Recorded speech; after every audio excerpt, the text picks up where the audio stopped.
Per un momento sì, ho pensato di lasciare. Per un momento ha pensato di lasciare. Lo racconta con emozione Lorenzo Cracco. Ha pensato di mollare, di non insistere a fare il sindaco di Bolzano Vicentino. Ma è stato solo un momento, davanti a quella busta raccolta insieme a tante altre nella cassetta delle lettere di casa. Era il 7 novembre quando si è trovato tra le mani un messaggio intimidatorio con un proiettile. È stata una reazione di incredulità, queste cose insomma non mi sono mai successe e avrei preferito che non succedessero mai. E comunque è stata veramente brutto, subito l'impatto iniziale, e poi con il tempo questa incredulità è un po' scemata e ho preso un po' di forza per andare avanti. Un foglio bianco, poche parole. Sindaco, primo avvertimento.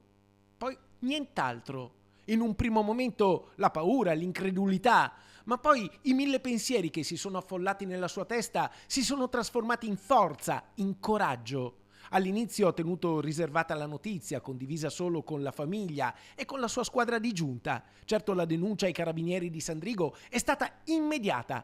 Lorenzo Cracco, in carica dal maggio del 2023 con la sua lista civica Vivere Bolzano Futura, si è chiesto sin da subito perché, la genesi di quella minaccia, chi la possa aver partorita e per quale motivo. Facendomi un po' un esame di coscienza e scandagliando un po' la mia vita privata, un po' la mia vita lavorativa, un po' la mia vita di sindaco, ho capito che io posso andare a testa alta e senza problemi. Ma c'è un altro dettaglio, la busta shock era una busta anonima, bianca, non è stata spedita, è stata portata a mano. Quello che mi dà più fastidio di questa vicenda è che qualcuno sia arrivato proprio fino all'uscio di casa mia e abbia introdotto questa busta nella mia cassetta della posta, quindi vuol dire che questa persona cioè, ce l'avevo a poca distanza, no? E quindi sì, questo mi dà più fastidio di tutto il resto. Oggi il telefono di Lorenzo Cracco urla, suona in continuazione, tante chiamate, tanti messaggi di solidarietà, di vicinanza. Non è solo Lorenzo Cracco e lui ha deciso, non si ferma, va avanti, con più coraggio e più convinzione di prima.